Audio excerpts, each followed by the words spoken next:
My name is Leo Napolo Johnson, and I'm coming to you live from the beautiful city of Hamilton, all the way in Canada. Thanks to Focus on Liberia for hosting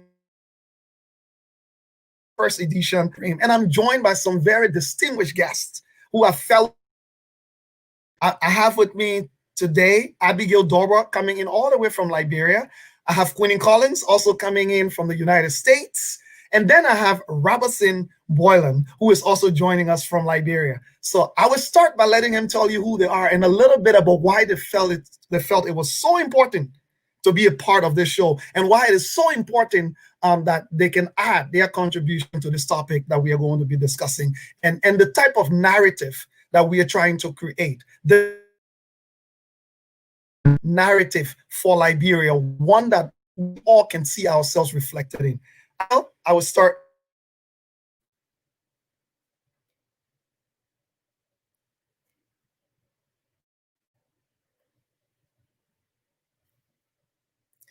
We you are on mute, Queenie. We can get started with you, Queenie, instead, but you're on mute. Oh, really? Okay. Who are we starting with now? Queenie, we can get started with you since you Oh, already okay. won. Oh, thank you so much, Leah. First of all, I want to say thank you so much to Focus on Liberia for the opportunity for us to use this platform and to utilize this platform to share my Liberian dream, and to my very own mentor, Leah, for placing me here on this platform to, communicate to you guys my Liberian dream and what it is to in the Liberia that I dream of. And one of the reasons why, I'm to this level of understanding is that, coming from Australia as a refugee from Liberia and relocating in the United States, I really have no direction as to who I am and my identity, and I have more understanding around Liberia. So when it comes to doing things with purpose, that there, it's really hard because you don't know yourself, and by not understanding your thoughts, it becomes really hard for you to differentiate what you're for and what you are against. And so being here today, I'm so happy and I'm so blessed to be on this platform. One of my vision here is to inspire our Liberian entrepreneurs through meaningful strategy, growth strategy, and social impact to promote cultural identity. And I know that is very much important to me because, knowing this ahead of time will have really helped me navigate my career, navigate who I am, and also contribute towards my community.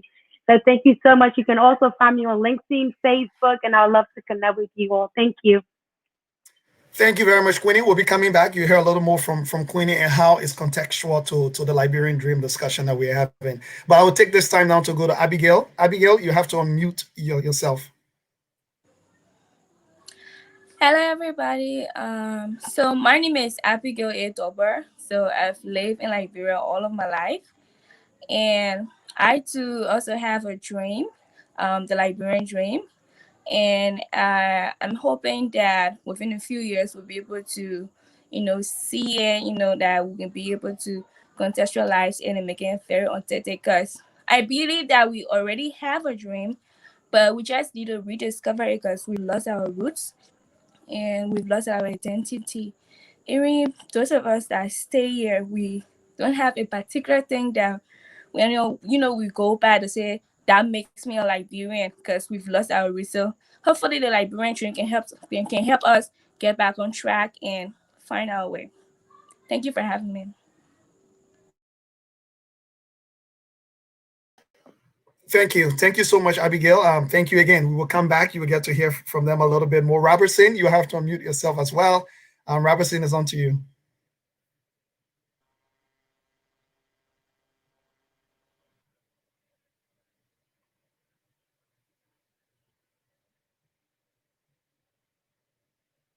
You are actually muted, Rob. Okay, you're good now.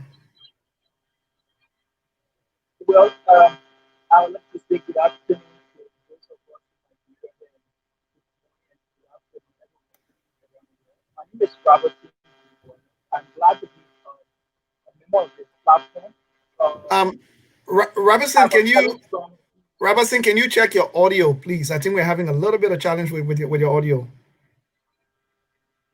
Okay, I can do that just right away.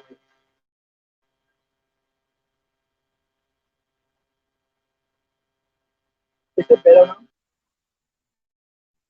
It's a bit better. Jesus. Just try to speak louder. All right, I think Robertson is having a bit of a network problem there, as you would expect. He's coming in from Liberia, but we will keep things rolling until we can actually get Robertson back in. But here is what the conversation is today, everybody. What does it mean when you tell somebody I am a Liberian? We have this conversation all the time. Whenever I speak to Liberians and ask about Liberia, the first thing I hear from people is, oh, I don't know what we're doing in this country. We're not going anywhere. Look at Ghana. Look at Sierra Leone. Look at Nigeria. I've come today. The reason I thought through this show and trying to get it on is because, first of all, I really want us to change the narrative of thinking of ourselves only through the story of other people. Ghana is Ghana. Ghana has their story, and they've managed to do what they've done with their story to get to where they are. Sierra Leone is Sierra Leone. Sierra Leone has their story, and we must appreciate and admire the good that they've done with their story. But Liberia has a story, and our story is different. And I care less which lens you see our story, whether you see it as one of sorrow, as one of war, as one of destruction. It is our story. We must own it as a people. We must reflect on the areas that needs to be reflected upon. We must feel sad about the parts of it that we need to express our sorrow over. We must also be able to celebrate the areas of it that we must celebrate. Because you know what? I can never be a Ghanaian. I'm not. I don't aspire to. I don't aspire to be a Sierra Leonean. I don't aspire to be an Ivorian.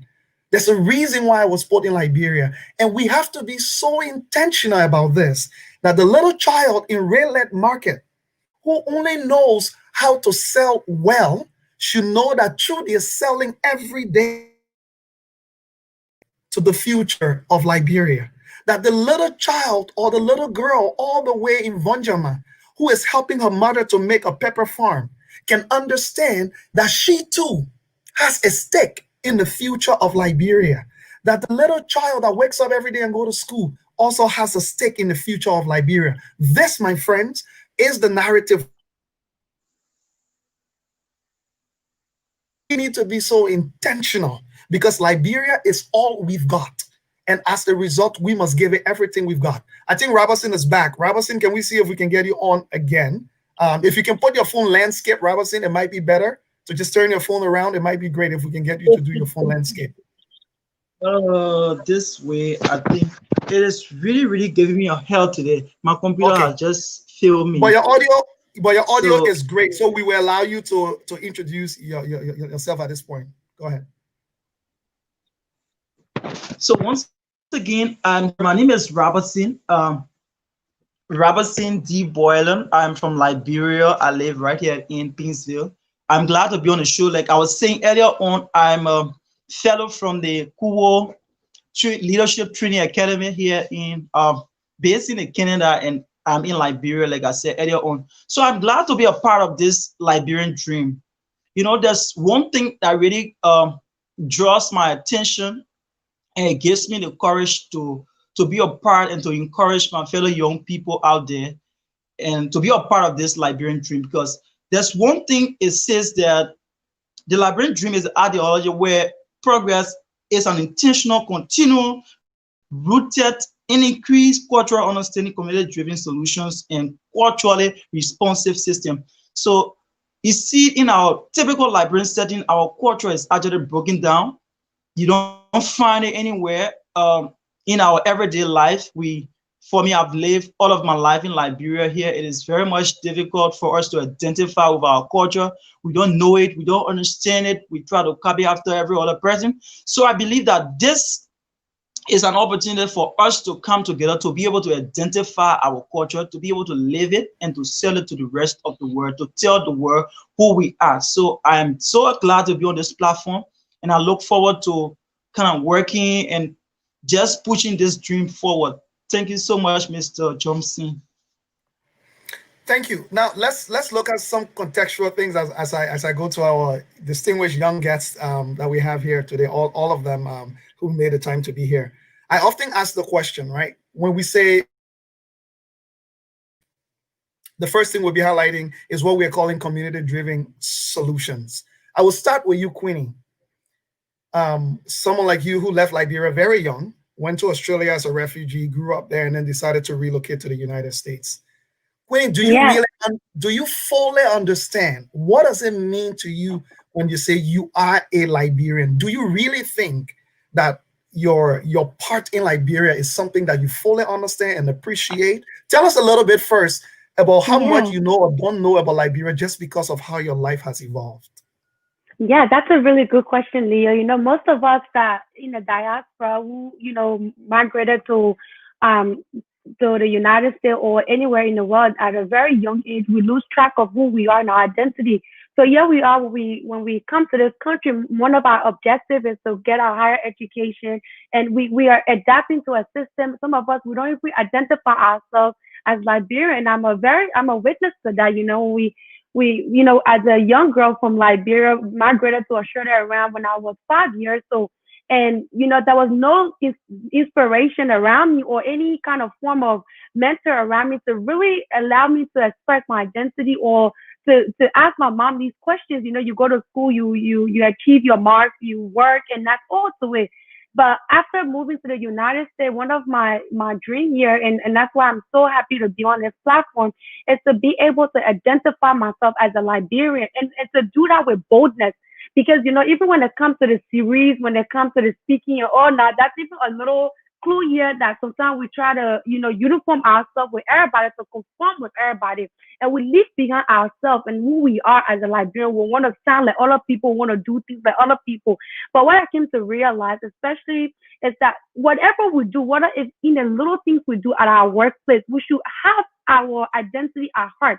Even if it's a small conversation we're having with our colleague at work, we shouldn't feel the need to uniform ourselves to anything, but we should always put our identity and put much emphasis on it and to respect it and to have confidence in it. And that has always been a struggle to me because at 3 years old, you come to a foreign country, you don't know much about where you're coming from, during the war and that disconnection with your identity, your culture, and everything. You grow up knowing only what you have adapted to. But the source of your identity is where you're from. And in order for you to endure into a new chapter or to really help into the national development of Liberia, you need to first understand who you are and to always be able to talk about what you're for and not what you're against.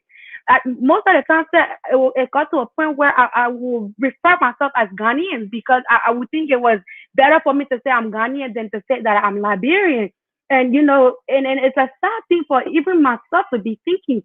But I'm so grateful that being part of, the core leadership training with Leo Johnson as my mentor, even the series that sometimes when I call you and speaking series, say, Queenie, that series thing go do it with your English teacher.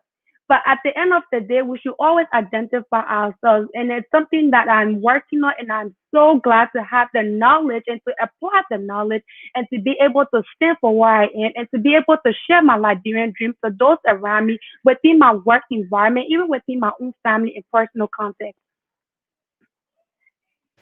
Thank you so much, Queenie. Abigail, let me come to you. And I think Queenie, you touch on some real important things that we'll be talking about later on in terms of not having any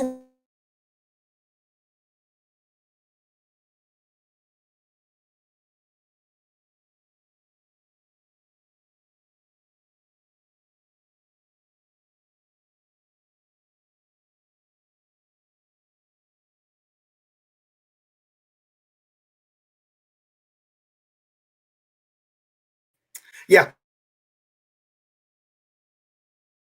I think we lost you, Leo. I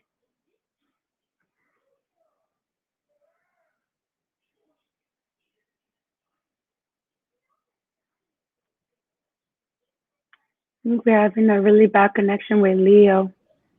So if Abigail will go ahead, it will be very nice because you already Yeah, asked the so question. sorry, folks. I know we are having issues, some connection issues here, but there is very little I can do about that. Abigail, I will come to you, Abigail. For someone like you who live in Liberia, where nowadays the only way you can be relevant in Liberia, the narrative that have been created is when you are involved in politics. That is the problem that we've actually come to. So, Abigail, I would like for you to give me your own, experience as someone who lives in Liberia, have never left Liberia.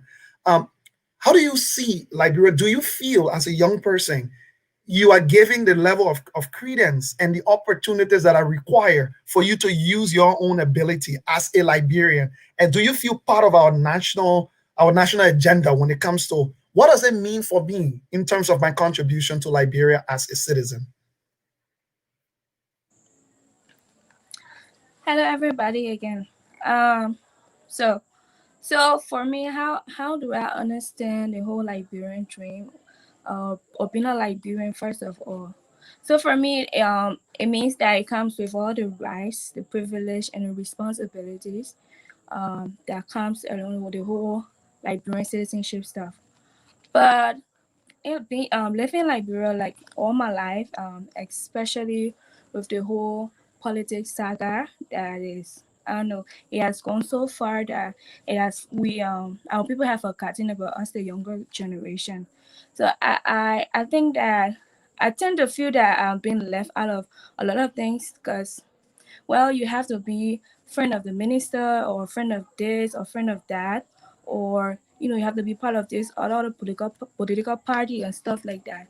But I don't think that I'm being involved in it like the whole Liberian dream as per the entire government stuff, sort of like.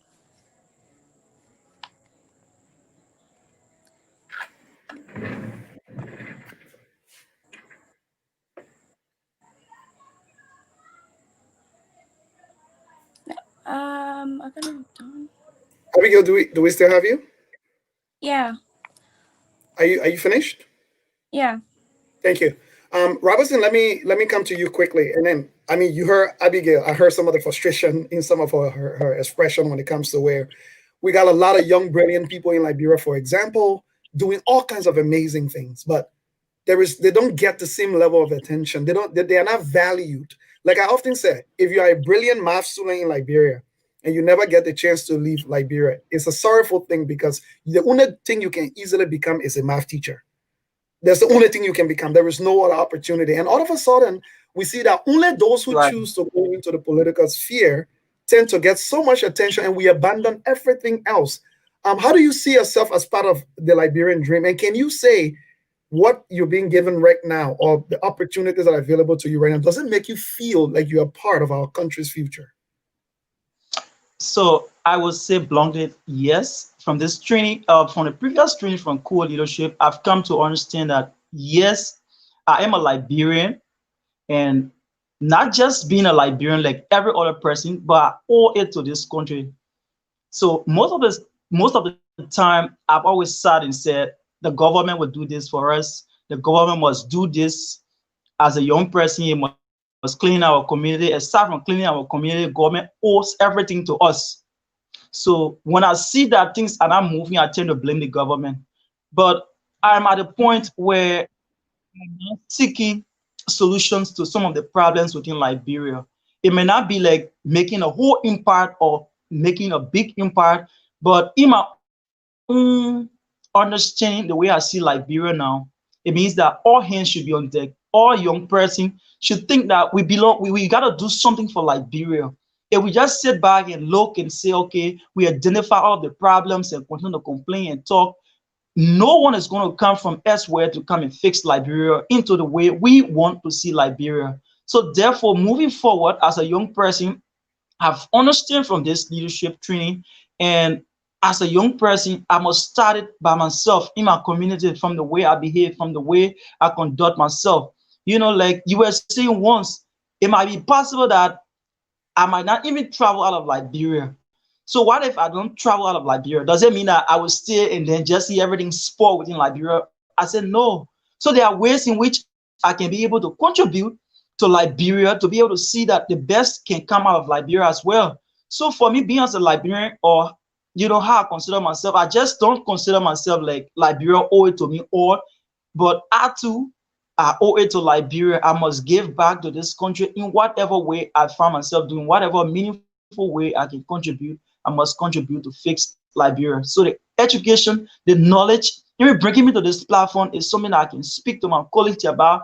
I can even, talk to them in another way that they can look at Liberia. So for me, I think I owe it to Liberia. Thank you. Thank you. And now let me just lay some premise for everybody. I'm one person who've argued that the agenda for development and progress in Liberia cannot be based or conditioned on one government. For too long, we've been taught that we should just wait for the next election. If this one is bad, and we wait for the next election to make it better. And if the next election is bad, we wait for the next election to make it better. We have to be able to develop an agenda for our country, an agenda for nation building that is, not conditional any one government, regardless of whether there is bad government or good government. The Liberian dream has to be that thing that keeps us so strong and grounded and rooted that, in fact, whenever governments are not great, we need to work extra hard to get things going. Because you know what? Governments will come and go. We will still be here. In our lifetime, we've never managed to get our country to a place where we are living normal times. In our lifetime. Simply because we've been taught by everything we've seen in our country that if you don't aspire to manage to get into politics or become some type of politician, or don't aspire to become rich or get money somehow, or if you don't travel, we've been told you are nothing. Our young people are being told that if you don't travel to go to the West, or you don't go to some kind of Western institution, or you don't become a politician, or you're not a wealthy person, then that means you have no place in the discussion of our country. And this must change. We must realize that our nation building is not contingent on what type of government we get during every election. In fact, we need to help our young people, mentor them, support them to become so strong, and their will is so unbending that regardless of which government is there, that no government is capable of stopping them from fully. If they make farms, let their farms be so meaningful that it affects their community. If they only know how to clean, let their cleaning be so good. Let's support them. Let's promote them. Let's make them believe in it so much. If they only know how to sing, let's help them to sing so well and let them know that their singing is so important that if they don't sing well, Liberia will be affected negatively. If they only know how to write, let's help them realize that their writing is so important that if they don't work hard to do it well, Liberia will be negatively impacted because they did not do their writing well. I think this is where our development agenda needs to actually go. But I'm going to ask you, Robertson, and I will start with you and then go back. Or I just ended with you, so maybe I will start with Queenie again. What does it mean that in a country that we call our own, we say we are Liberian citizens? However, our local languages are things that have been abandoned and trashed to the dustbin, where today 9 out of 10 young Liberians that I talk to have no clue of their own local languages, have no clue. How can you say you are from a household when you cannot understand the way I can talk?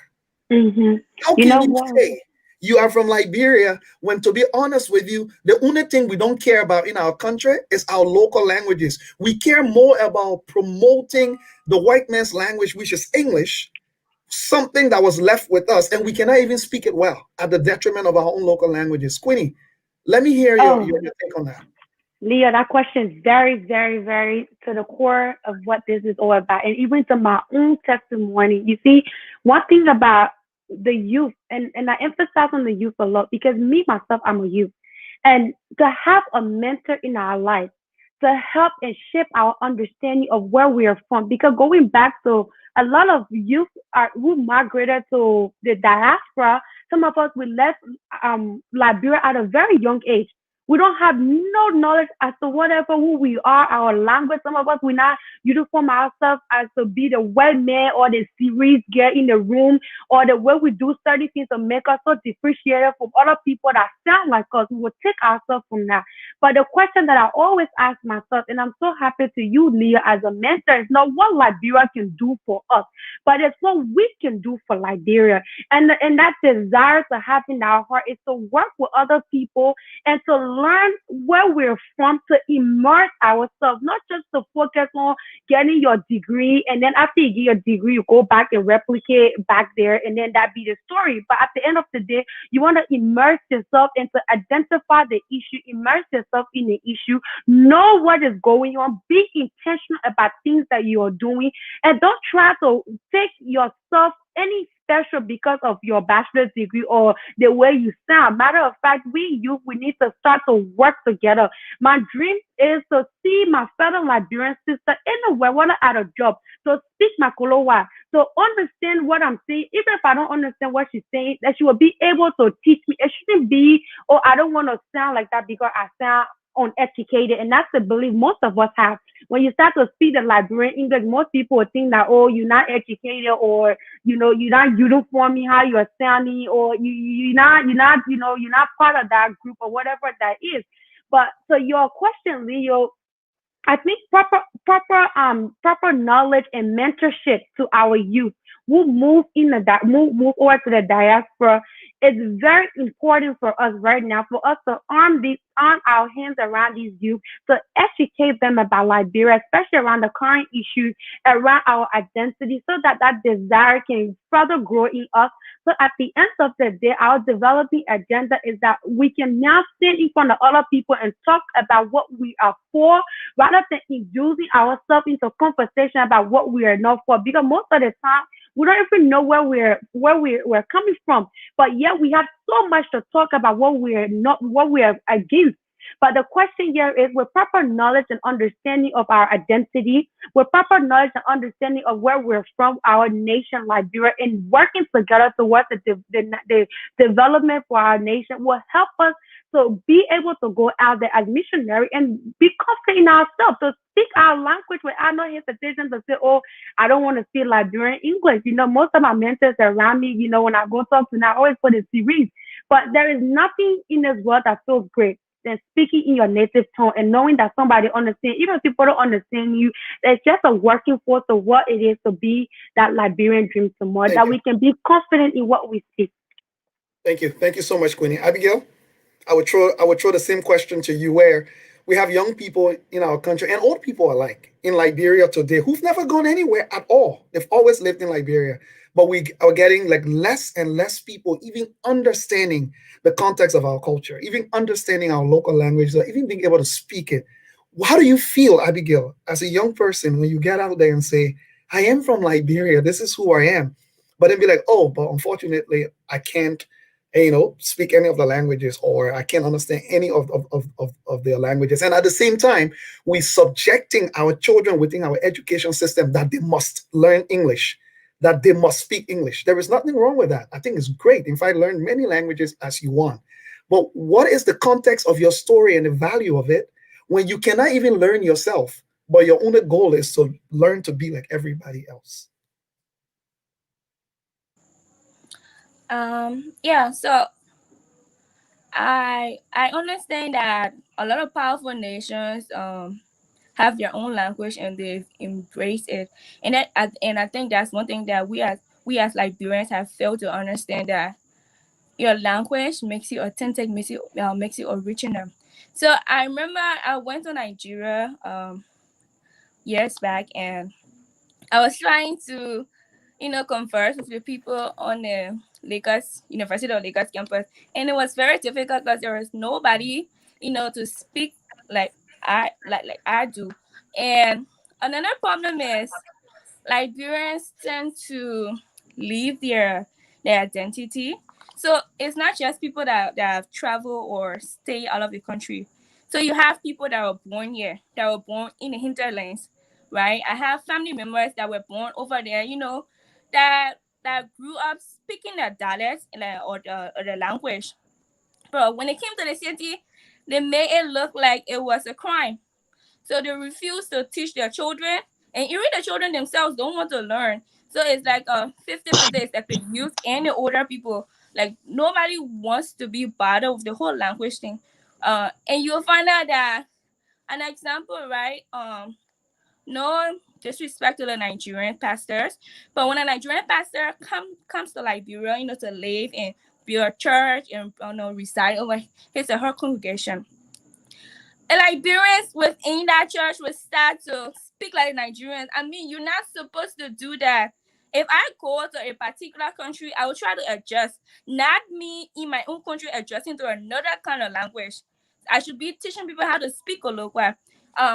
Take like Nigeria and Ghana, for instance, they have the pidgin, right? And you have BBC World Service they have an entire Facebook page that report news in the pidgin. Why can't we be like that? If we don't have, I know we have 15 different languages, or 16, sorry, and it's kind of difficult to choose one. But we have the dominant one be Pele or Va, you know. But why can't we choose the colloquial, like make it formal? Like the other day, Leo, you talked about a dictionary, right? And all of that. Why can't we make it formal that when we go somewhere, we will not feel left out? And we as Liberians, we must always remember to embrace our roots, embrace our dialect, because it makes us who we are. There's no go and come. Thank you. Thank you. Thank you so much, Abigail. Robertson, let me let you chime in here quickly. Okay, Leos. Thank you so much. So once again, in relation to this local dialect or language thing, or what are the things that make us Liberian, we are really lacking behind when it comes to identity as Liberian. Something to really unify us, to identify us, is really lacking. So, and part of that, I will blame it on the youth. I will also blame it on policymakers. Why I will say policymakers? Number one, I will start with Ministry of Information, Cultural Affairs, and Tourism, for example. So if you go to our maybe to our schools, to our elementary schools around Monrovia in the hinterland, they don't have programs to even teach a local language or to even teach our culture to our brothers and sisters. So it only takes, a mind that will understand that yes, it is important for me to pass this on to my child. And then you find parents, those kind of parents passing their languages over or their dialects onto their children.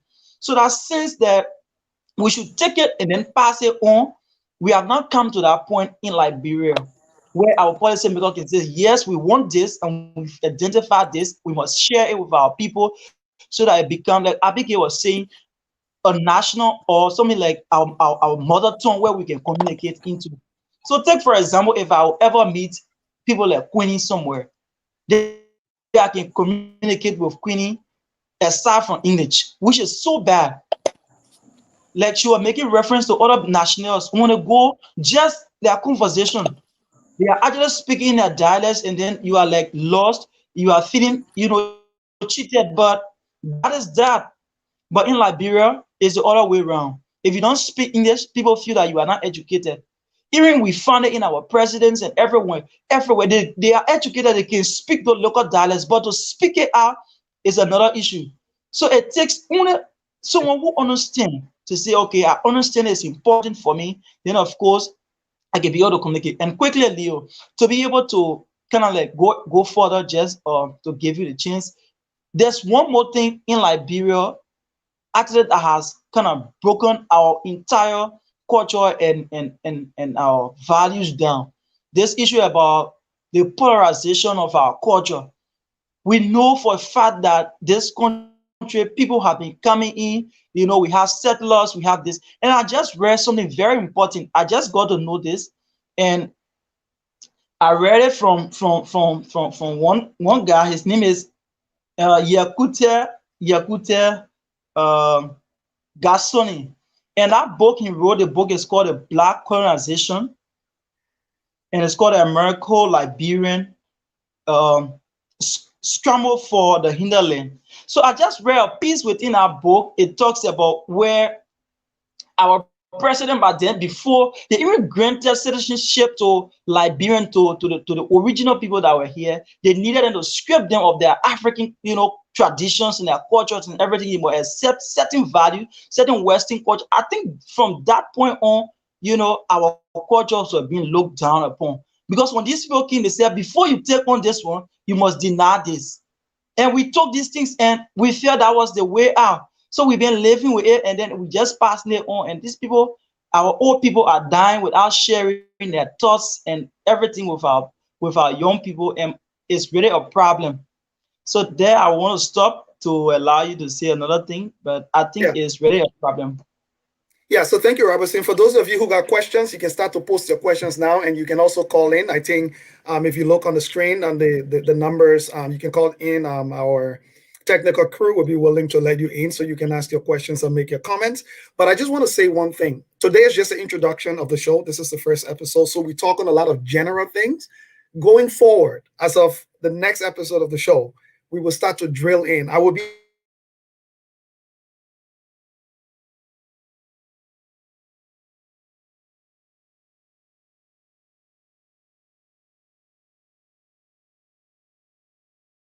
internet keeps coming in and going out, but we will try to manage it as much as we can. I don't know why. So sorry, folks, if you're getting some break in there from my end. That is the reason why. I don't know why. But like I said, we will focus on the three foundational pillars that I believe should be the core of the Liberian dream. Number one should be community-driven solutions. Community-driven solutions. This attitude that we borrow everything we must do. We must come here to the West. We see how they build their buildings, and then we go back and try to replicate it. Our Constitution must be a photocopy of the United States Constitution. Our Pledge of Allegiance is a photocopy of the United States Pledge of Allegiance.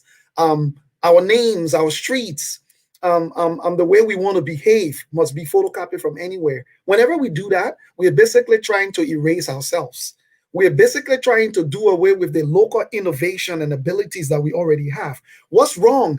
What's wrong with us learning other things, but still valuing ours? This shirt that I'm wearing, I'm pleased that it was woven and made right in Liberia. What's wrong with us embracing that? What's wrong with the person who designed and made this shirt being valued and promoted as a designer as well? They don't need to be able to sew a Western style coat suit or whatever that is.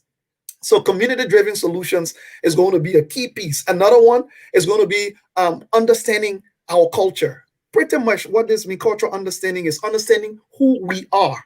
Let me give you one lesson that you should take away from here today if you took away nothing from the show. Let's stop valuing ourselves only in comparison to others. If you've been to Ghana and you admire the way the people behave, ask yourself, what is it can I learn from here that maybe will be, practical in Liberia to make us better? Stop telling us, oh, look at Liberians, they can do nothing, but look at the Ghanaians do this. No, you know why we can be like the Ghanaians? Because we are not the Ghanaians.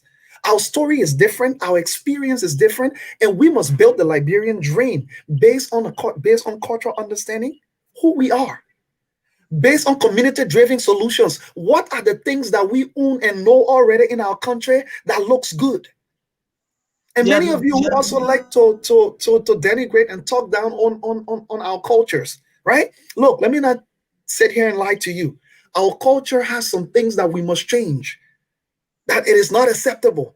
But it also has a lot of things that we haven't even learned to appreciate the good things of our culture. So most of the people who talk about it do not even understand it. Here are young people sitting on the show who do not even understand it.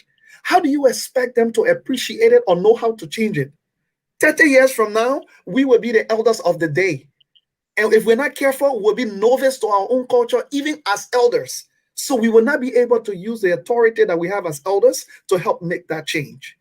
So those three things that I've mentioned, community-driven solutions, understanding our culture, who we are, and then building culturally responsive systems. You people, we who came here and went to school in the West, stop memorizing your templates and bringing them back to Liberia and trying to make them work in Liberia. They do not work. Stop it. Come here, learn, see what you can learn. But when you go back to Liberia, now you have to understand how you can contextualize it to what Liberia is. Look, let me give you a simple example. We got 80% of our country probably that does not speak, read, or write proper English, right? But the main mode of communication that all of us are struggling to use is the use of the English language. So we only satisfy speaking to 20% of our population when 80% of, look, we need to be able to know in real market selling beta ball. How she managed to put 4 children through university from selling beta ball. That is who we are. We need to be studying how can we elevate the resilience, the system, and the method that woman who's selling beta boy is doing, as she's managed to pay the tuition of 4 children successfully through university. We need to understand the guy up interior in Lofa who never went to any classroom but can make you the best drum you can think about. That is education. We need to understand how we elevate that the same way we respect the people who get a BSc from Cottington University or LU. Yes, That's is the dream. Robertson, go ahead. Yes, Leo. So just to contribute to that, a couple of months back, like 2, 3, I think I was in October, I had an experience. There's a little boy, he's a son of my friend. The little boy fell from a tree. In fact, he's 11 years old. He fell from the tree and his arm got broken. For one or two reasons, his parents kept him at home. They were not treating him. And later on, they moved him onto the hospital, and the only alternative they had was to amputate that little boy hand. And for sure, they did that. And it was so much, sorrowful that people had to live with that kind of thing. And you have people in Liberia, what I'm trying to say is just like what we kind of like abuse of our traditional herbs and all these things. It may have all the bad part of it, but there are good medicines that people can get, treatment from. And people legs can be broken badly. I've seen some people legs getting broken, and then it get fixed, it get healed just from these treatments from these people. But now we all believe that the only solutions to these things are the sciences. Yes, it is good to go to the hospitals to get treatment, but that little boy lost his arm just because they brought him to the hospital. At the end of the day, his parents actually were not able, because they kept him for some reasons. I mean, for some days at home, and the condition the hand was in, there was no other way now they could use to kind of like treat him. The only option was to cut off his hand. All right, Robertson, thank you for that vivid example. I will take some questions from our comments here, and then I will let you guys chime in as well. But the first question we have here is from Mohammed Salia Dukle. Mohammed says Liberian Pidgin English is an adulterated form of real English. Doesn't that negatively impact our mentality as Liberians? Why can't we learn our own native languages? So here's what I will say to that, Mohammed. Yes, we should learn our own native languages, but Liberian, you have to realize that languages are interconnected. So let me ask you, for example, Gyo that is spoken in Liberia, in Cote d'Ivoire, Yakuba is also Gyo, but it's slightly different. So when we say one is an adulterated form of the other, no, languages evolve. English was brought back to Liberia by the people who came back speaking English. And what they did, they evolved the English language into a language that they can understand, because they were not able to speak proper English, because most of them did not go to school to learn English. So what did they do? They contextualized the language. But what is the value of language? Language is something that is rooted in your identity, that has part of your experiences all wrapped into it. So Liberian Pidgin English has a place in our identity. In fact, Liberian Pidgin English is mixed with our local languages, right? I didn't even know. We call friends in Liberia, we call them Ba. And how we can say Ba can here. I didn't even know about our Basa. Now, Ba is not even an English word, it's a Basa word. So yes, we should learn our local languages. I agree with you 100%. And those of you who say, how can I learn it when nobody's speaking around me or whatever? That's a poor excuse. We went to Ghana, we learned Tree. We went to Cote d'Ivoire, we learned broken French. Some of you learn Bambara. Some of you learn Yoruba. Some of you can speak some of the toughest languages in the world. Some of you speak Cantonese. Some of you speak Mandarin. Hard Asian languages, and you learn it as an adult. Some of you learn Norwegian in 1 year. So if you as an adult, you were never taught your own traditional language or dialect from your young age, you are an adult. My question to you is, what effort are you making to actually speak it? Rather than saying because it is not taught in school. So I would say to all of us, it is your responsibility is like saying, because the people don't have rice in the market, how you expect me to buy rice? When you really want to eat rice, you will find it. If it means you have to go to 5 different markets looking for it, you will find it.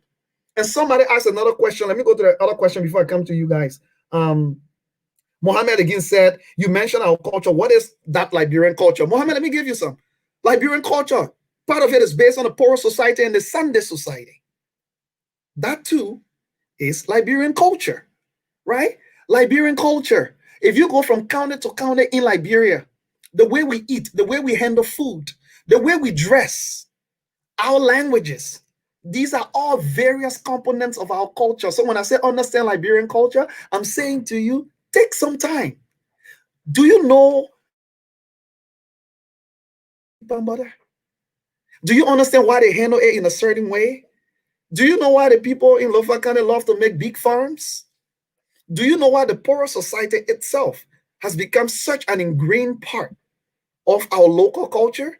Do you know why the Sender society is there? Now, you'll be too quick to tell. Somebody is asking, what about African spirituality? African spirituality are things like the Poro society, are things like the Sender society. All of them are forms of African spirituality. So now, before you disagree with something, you must seek to understand. And I think this is where the mistake is. We're so quick to say because somebody said this thing is bad, so it's bad.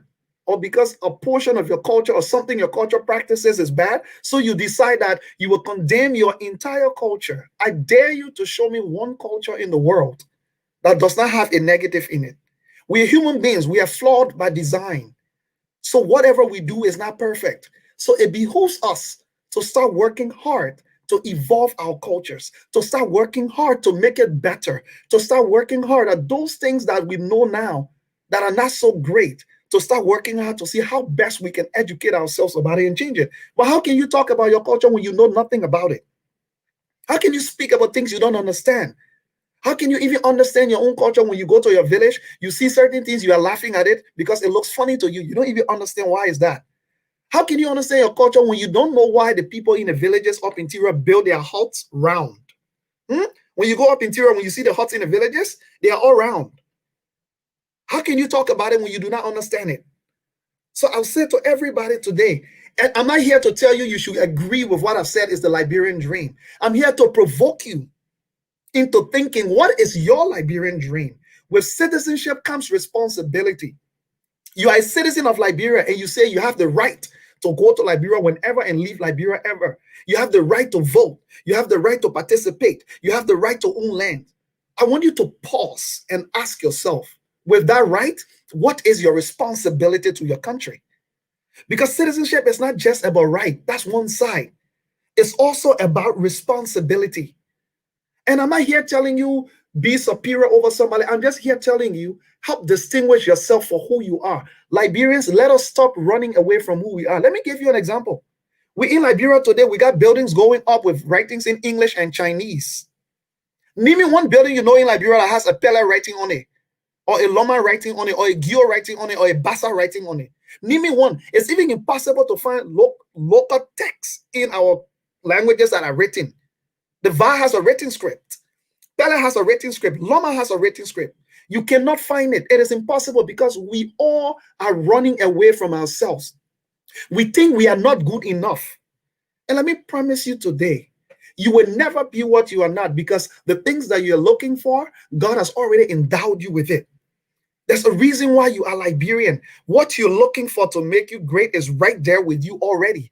But because in your eyes you feel it's not good enough, you're chasing other people's dreams. You are trying to be like the Ghanaians when you cannot. You're trying to be like the Nigerians when you cannot. And all you need to do is to take a pause and try to be Liberian because that's who you are. So those would be my response to those two questions, or my responses, or my reflection. I will let you guys chipping on, on somebody asking about why should we promote Liberian English when it's an adulterated form of English? Is it not a negative impact on us? That's a question somebody asked. And then the next question, he said, what is Liberian culture? So let me, Abigail, let me let you take a shot at it. So I actually wanted to respond to the, I don't know whether it was a guy or a lady, about why we're talking about learning a language, but it's not taught in school. Can I respond to that one? Respond to whichever one, Abigail, you're feeling strongly about. Okay, so I know we're talking about, the reason we are not learning our different dialects and languages is because, we're not taught about it in school. There's nothing like that within our curriculum. But I think that's not the main reason why we've refused to learn over the years. First of all, there's French for an example. I mean, everybody that has gone to high school and college, like for me, I took French from 4th grade up to 12th grade, and I'm still doing university. But here am I still cannot speak the language. So I think the problem is we have not embraced it. So the willpower is not there to learn. So you somebody can come and take the book and beat it down your head, and you will still not want to learn it. That is on you. So I don't think it has anything to do with the curriculum or anything. Thank you. Thank you so much. Just before you come in, let me just respond to a comment. Somebody say all African languages are not the same. Just to respond to that comment, somebody just said all African languages are the same. No, they're not. We have over 2,000 different languages on the African continent. For example, Pele that we speak in Liberia is a variation of the Bantu language. So these are sub-dialects of these languages, right? Sub-dialects of them. There are big languages in Africa. No, all African languages are not the same. Let's get that right. But Queenie, I'll let you take a shot at some of the questions that we just went over, and then Robertson, you can take a quick shot. We got about 10 more minutes. The time goes by so fast, and then I would try to actually wrap it in. We're actually out of time, but I would try to maybe go over by 5 minutes or so we can actually bring it home, and you all can get ready to make your closing statements. Queenie, take a shot, and then Robertson, you can go. Yeah, I think the problem here, Leo, for me is that, the problem is that at the end of the day, not having Liberia in mind from the very start is why, and it's the main reason why some of us are in a position where we are, even to myself. Most of the time, what we need to do in our community with the whole dialect and understanding our culture, understanding our identity, we need our community, even ourselves, our community to put arms together around so that ourselves we can learn about our identity. Sometimes our parents and the only conversation you can have with them is what bachelor degree they want you to do, what university you should go to, and other conversations. So changing the dialogue in itself that will promote us to learn other things about our country, to be able to say with our own coordinates so they could teach us other things. Last time myself, with my uncle asking about the referendum in Liberia, and the conversation didn't even go far. But when I changed the conversation to bachelor degree or master degree, but it was so extended. So at the end of the day, our community leaders, our peers, our mentors, those that are even living in Liberia, such as Robertson, Abigail, even us in the diaspora, we rely heavily on you guys and your knowledge to help us. And that comes with desire. But if you don't have the knowledge, how then can your desire be there? Because you need the knowledge to be able to apply that knowledge will require you a desire for you to go after it. So it requires us going out there and asking people for them to teach us. But it also really, I think, will be necessary for our community leaders and other mentors to be able to educate us. We need that education. We need to be able to call some of our mentors and really have a conversation on what's going on in Liberia, not having to talk just about politics and other things. Even myself, sometimes I even want to speak Bassa, but nobody may not have the time to teach me Bassa because our mom and our family, not that they don't have that care to do for us, but most of the time, all our family care about for us to do master's degree and have this perfect life and live in this country so they can be proud. We need to change that dialogue so our family now too can start shaping our minds. I have a daughter, and sometimes I speak Liberian to her. I say, you're Liberian. I start inputting this information in her right now so that when she goes to school, she should have Liberia in mind at every area in her life. She should be able to talk to her friends and have Liberia in mind. She should be able to communicate that dream to everyone, not be afraid. It shouldn't make her any different for her to say, oh, I want to go back home and I want to do this for my country. And somebody asked me, oh, I didn't know you're Liberian. They should already know she's Liberian because Liberia should be at the center and at the core of her. And she will go on to stick those values and go on to ask people to help her. But it starts with the parents. It starts with the community. We rely heavily on people of you in Liberia to help us and to educate us on these things. Because some of us, like for myself, I haven't been back to Liberia. I don't know what's going on right now. I rely on the news. But what so much can the news give to me? But you really need a mentor in our life to really help us in those areas and shape our understanding of what it is that we can do rather than replicating business out there in Liberia. And it makes no sense. How can we immerse ourselves into what's going on if we don't have no knowledge of what's really that we can position ourselves into? All right. Thank you so much, Queenie. Robertson, I will give you quick 1 minute, and then we'll go back to everybody to do their closing statement, and then I will close the first edition. We're almost there. Go ahead, Robertson. So what I would say to that effect, or to the question of the guy asked concerning the Liberian pitches, one of the things, or what makes communication important is that once you can communicate to everyone, the message is going across. That's communication. So in our Liberian context, what sense does it make if our leaders or big book people, as we will say, go on ERBC, they use all the jargons, and our people and even ourselves, we don't understand. Those who call educated people don't even understand the jargons they may be using. So if we were communicating just our picture and everyone stands to understand, you go to the red light, people use it, you go everywhere, almost everyone understands it. So what is wrong with it being elevated that we all can understand it, and even people can come, we can show them. We can show it to them. We can explain it to them. So I feel that the pidgin in Liberia that we call the colloquia is something that unifies us. If you speak colloquia here now, everyone knows exactly that you are from Liberia. So that's my thoughts, on that. Thank you so much, Robertson. We'll take a closing statement and I will read a few of our comments and then we will wrap it up for the day here. We're already 2 minutes over our time. So Abigail, please, what are your closing remarks today? I want you to reflect on the whole idea of this Liberian dream where instead of us sitting down and complaining all the time, why it not happening? By doing this, we are taking one step to start to drop it in the consciousness, starting these kind of shows, starting these kind of conversations and narrative that will force us to intentionally confront it because we too are part of the problem. We are not playing our part. So we can start to consciously remind ourselves, what can we do to further this idea of building the Liberian dream where all Liberians, regardless of your age, regardless of your sex, regardless of your religion, regardless of where you are, your one common denominator must remain Liberia. And the responsibilities that you owe as a citizen must be to that country, regardless of whether you are in Australia, Norway, the United States. The one thing that you must yearn for is how can I fulfill my responsibility to my country as a Liberian? Abigail, your closing statement.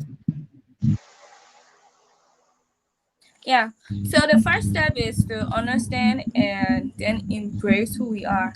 So if we do not do that, I don't know where we are heading. Another thing is, if you are born a Liberian, you will always be a Liberian. Whether you go to heaven or you come back down to hell, or out of the country, you will always be a Liberian. And for me, I think that the Liberian dream is a step in unifying us, because at this time where we only know about politics and about money, and and about all the beauty pageants and all of that, I think the Liberian dream will help us direct our focus, give us a new sense of direction as to where we must head as a people. And also, it will help us refocus our energy, because we are Liberians. The first thing we must do is to embrace it, understand it, and also think about ourselves, think about our families, our community, and the nation as a whole. Thank you.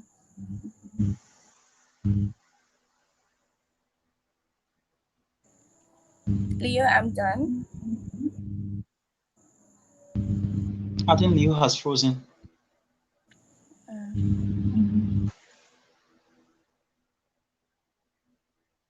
So, okay, thank God he has just switched me. I will just come off my parting comment. So, what I would say to this effect is I want to thank, Mr. Leo Johnson for this brilliant idea, and all those of you watching from outside, like my colleague just said, you are born as a Liberian and you will die as a Liberian, regardless of where you are in this world. So, the only way we can be able to put ourselves out there is by embracing ourselves, number one, and we can be able to share the idea. We can be able to tell our friends. In fact, this debate, as we started as of yesterday, I've been getting influx of messages from permanent friends, and in fact my instructors. They are asking about the subject and how the discussion should go.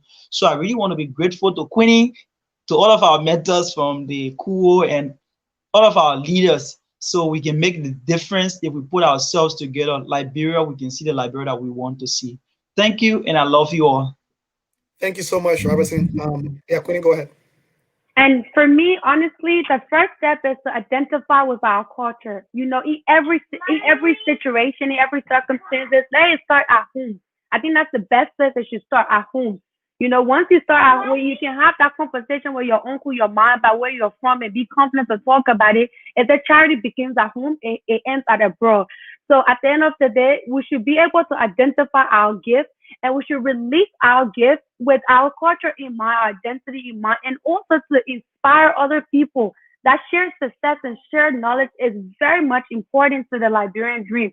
We should be able to share that knowledge. If you see a Liberian sister at work, let's educate each other on even the type of food we eat. Little information really goes on. So I think identifying with our culture and really understanding and being bored in what we do, it takes us further. It takes us further. And thank you so much, Leo, for organizing this and to focus on Liberia. We thank you so much, and to our viewers and those of you that are commenting. Stay tuned to this, and we're growing together in this, and it's a very great journey for me, especially.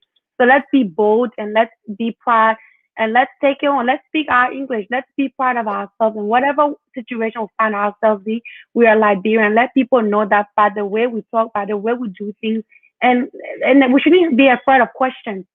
And Thank if you. they ask us questions, let's have that opportunity to educate them too about who we are. Thank you so much, Queenie. I would just read quick some comments here for 1 minute quickly. From Thomas Aweje, he says, Leo, I don't follow you as often as I should, but I'm inspired every time I listen to you. I'm older than you are, but I consider you a mentor. Thank you there, Thomas, much appreciated. Rachel Johnson said, that's right. We need to own it, good or bad. Well said. And some of the comments that's also coming on there, you can actually see them as I'm reading them. We have Edwin Sharif says, the Liberian dream will transform Liberia. And then we have Thomas also said, Mohammed said, I answered Mohammed's question already, so I will skip that. Krantofaya Sia says, so true. She said also, she said it all. Princess Moore said, the thing is that we are naturally different from other African countries. We're so quick to adapt to a situation. That includes speaking in a different accent for others to understand us. Thomas also said, what language does the so-called Kongwa people speak? As a child, when I left Liberia, I was not around people who spoke any other language. Sele Maxfoy says, powerful insights. Umvali said, the first process of regaining the consciousness of our culture is to begin defining ourselves by the name we are called, by our names. They will know us and our culture heritage. Edwin Sharif said, love every good thing about Liberia and make the bad ones good. Princess Mo said, learning dialects are based on the schools. If you don't include that in the curriculum, you don't expect students to learn. I learned to speak my dialect, Princess. It wasn't in the school. I will read one more and then I'll wrap up here from one of the latest comments. Menina Smith said, this dream must become a reality. So let me wrap up by just telling all of you that next week, not next week, the week after, it will be every other week. I'll be here and the next thing will be focusing on community-driven solutions. And the focus of that theme will be, how can we build a nation? How can we develop a nation building agenda, regardless of what type of government? Whether the government is doing good, whether it's corrupt, whether it's bad, how can we have a robust agenda that no government is able to derail it, regardless of its excesses?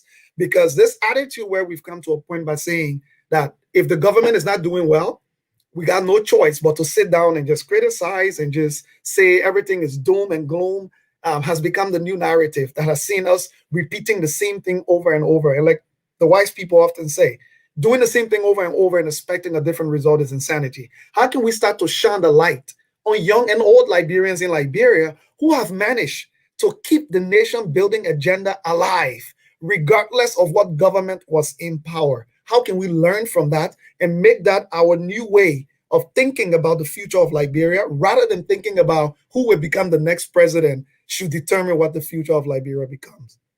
Ladies and gentlemen, thank you very much. It's been a great time here.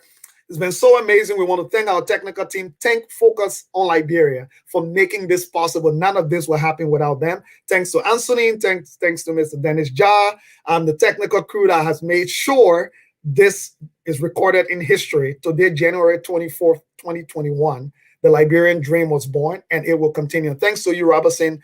Thanks to you, Abigail. Thanks to you, Queenie. Again, my name is Leo Napolu Johnson, and I came to you live this evening from the beautiful city of Hamilton in Ontario, Canada. Have yourself a very good new week, and we look forward to seeing you on the next episode. We all are